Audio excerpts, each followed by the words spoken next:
ये कहानी है जनुपुरा गांव की। जिस छोटे से गांव में रामू नाम का एक गरीब किसान रहता था। उसके पास बहुत छोटा सा खेत था और घर में गरीबी थी। रामू एक सच्चा और मेहनती किसान था। वो रोज सुबह उठकर खेत पर काम करने के लिए जाता। वह दिन भर काम करता और वो शाम होने से पहले अपने घर आ जाता। अजी, आप आ गए खेत से। घर में आ जाओ, फिर बात करेंगे। हाँ भाग्यवान, आज मैंने बहुत काम कर लिया है। मैं थक गया हूँ। मैं ये कह रही थी कि घर का खाने का सारा राशन खत्म हो गया है। अब आप क्या करेंगे? ऐसे तो घर नहीं चलेगा। सीता की ऐसी बातें सुन रामू उदास हो जाता है और कहता है, सीता, तुम चिंता मत करो। अब से मैं दिन रात मजदूरी करूंगा, जिससे हमारा घर चल सके। सीता थोड़ी उदास होती है और फिर कहती है, रामू, तुम दिन रात मेहनत करते हो, फिर भी घर की हालत नहीं बदलती। अगर ऐसा ही चलता रहा तो हम तो भूख से ही मर जाएंगे। मेहनत करने वाला आदमी कभी हार नहीं मानता, चाहे कुछ भी हो जाए। मैं कभी हार नहीं मानूंगा। कभी न कभी तो मेरी किस्मत जरूर बदलेगी। दोनों अपनी अपनी बातों से एक दूसरे को तसल्ली तो दे देते हैं, लेकिन दोनों के उदास चेहरे दिखा रहे थे कि वे कितने उदास हैं। उस गांव में अमीर जमींदार रहता था, जिसका नाम मोटू था।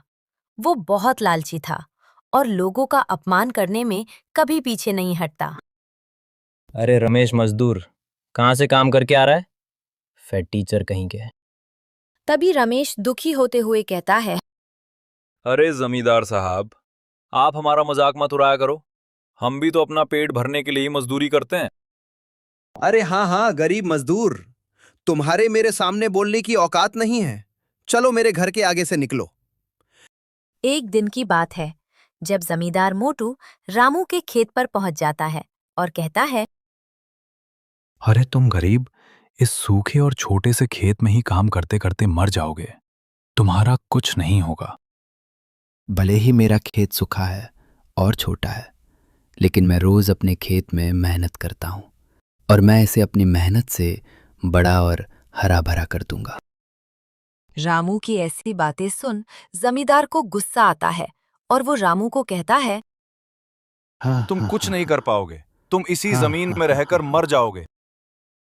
तभी वहां पर रामू का एक दोस्त शामू आ जाता है। तभी शामू गुस्से में कहता है, देखो जमींदार साहब, आप अमीर हैं तो अपनी अमीरी अपने पास रखिए। किसी गरीब को कम मत समझो। हम भी अमीर बन सकते हैं। शामू की बात सुनकर मोटू थोड़ी देर के लिए चुप हो जाता है और वहां से निकल जाता है। अरे रामू भैया, तुम भी इस मोटू के बातों में आ जाते हो। इसे तो अपनी अमीरी का घमंड है। इसकी बातें मत सुना करो। ठीक है, तो फिर श्यामू भाई, मैं अपने घर जाता हूँ। अब शाम का भी समय होने वाला है। कल सुबह खेत पर मिलूंगा। ठीक है, तो फिर कल मिलेंगे रामू। ध्यान से जाना। रामू उदास चेहरे के साथ अपने घर की तरफ निकल जाता है। पूरे दिन काम करने की वजह से वो थक कर पेड़ के नीचे बैठ जाता है। तभी रामू के पास एक बूढ़ी औरत आती है। बेटा, क्या हुआ? ऐसे उदास क्यों बैठे हो? तुम्हें कोई परेशानी है क्या? क्या बताऊं अम्मा आपको, खेत सूखा पड़ा है और घर में खाने को कुछ भी नहीं है। दिन रात मजदूरी करता हूं, तब भी गुजारा नहीं हो रहा। बेटा, याद रखो, गरीब वो नहीं जिसके पास पैसा कम है। गरीब वो है जो मेहनत करना छोड़ दे। जो मेहनत करना छोड़ देता है, समझो वो व्यक्ति धरती पर बोझ है। तो फिर अम्मा बताओ, मैं क्या करूं? बेटा, नया सोचो, नए तरीके से खेती करो और नई सब्जी उगाओ। बूढ़ी अम्मा की बात सुन रामू अपने घर चला जाता है। अरे सीता, आज मुझे एक बूढ़ी अम्मा मिली। उन्होंने मुझसे कहा कि तुम खेत में खूब मेहनत से काम करो, तुम्हें उसका फल जरूर मिलेगा। तो अब आप अपने खेत में क्या उगाओगे? मुझे तो कुछ ठीक नहीं लग रहा। तुम घबराओ मत, भगवान की कृपा से सब सही होगा। हमारे पास तो बैल और हल भी नहीं है जो हम उनसे अपना खेत जोत ले। कोई बात नहीं है, हम मेहनत से पैसे कमाकर बैल और हल भी ले लेंगे। ठीक है, तो खेत में जाकर मैं कुदाल से काम करूंगा और तुम बीज बिखेर देना। अगली सुबह दोनों पति पत्नी खेत पर काम करने के लिए निकल जाते हैं। दोनों ही पति पत्नी बहुत मेहनत से काम करते हैं। रामू तो खेत में कुदाल चलाता है और उसकी पत्नी बीज बिखेरती है। दोनों पति पत्नी खेत से काम करके घर आ जाते हैं। कुछ दिनों बाद, अजी सुनते हो, अब तो हमारी फसल उगाई होगी, चलो खेत पर चलते हैं। अरे भाग्यवान, अभी तो सिर्फ 1 महीना ही हुआ है। अगर तुम कहती हो चलो खेत पर देख कर आते हैं कि फसल कैसी हो रही है। अरे भाग्यवान, तुम तो सही कह रही थी, बंद गोभी तो बहुत अच्छी हो रही है। अब हमें इसे जल्द से जल्द बेचना होगा। आप सही कह रहे हो जी, अब हमें इसके अच्छे दाम मिल जाएंगे। ये बहुत बड़ा है, इसे टोकरी में रखो। हाँ, मैं रख रही हूँ। अगला दोनों मिलकर सारी सब्जियों को ट्रैक्टर में भर लेते हैं। सीता, आज हमें इस फूल गोभी का अच्छा दाम मिलेगा। वो बुढ़िया सही कह रही थी, अब हमारी किस्मत बदल जाएगी। फूल गोभी के बहुत अच्छे दाम मिले हैं, ऐसे तो हम जल्दी अमीर बन जाएंगे। अरे वाह, अब हम नया घर बनाएंगे। रामू के अमीर होने की बात पता नहीं कैसे मोटू के पास पहुंच जाती है। मुझे पता चला कि रामू की फसल अच्छी हुई है और उसने नया घर बना लिया है। मैं जानना चाहता हूँ कि हालात हर दिन बिगड़ते जा रहे हैं, हमें कुछ करना होगा वरना बहुत देर हो जाएगी। कोई सुन क्यों नहीं रहा है? मुझे विश्वास नहीं हो रहा कि हम अब करोड़पति हैं। और वो मोटू के घर जाकर उस पर नजर रखने लगता है और उसके खेत में जाकर सारी फसल बर्बाद कर देता है।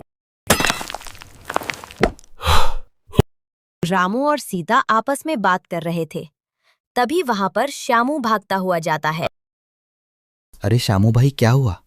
ऐसे क्यों हाफ रहे हो? कोई परेशानी है क्या? अरे रामू भाई, तुम्हारा पूरा खेत किसी ने खराब कर दिया है। अब तुम्हारे खेत में कुछ भी नहीं बचा। रामू और श्यामू भागते हुए खेत की तरफ निकल जाते हैं। ओ श्यामू भाई, किसने उजाड़ा मेरा खेत? मैंने तो किसी का कुछ बुरा भी नहीं किया था। ये उसी मोटे जमींदार का काम होगा। कोई बात नहीं श्यामू भाई, खेत हम फिर से ठीक कर लेंगे। ऊपर बैठा भगवान सब देखता है। कोई बात नहीं है श्यामू भाई, हम अपना खेत को दोबारा से वो लेंगे। वहीं दूसरी ओर मोटू के सारे खेत को जानवर बेकार कर देते हैं। हा हा हा, रामू की फसल मैंने बर्बाद कर दी। हा हा, मेरी अपनी फसल ठीक है। हा हा हा। मोटू की पूरी जमीन बंजर हो चुकी थी। मोटू का घमंड टूट गया।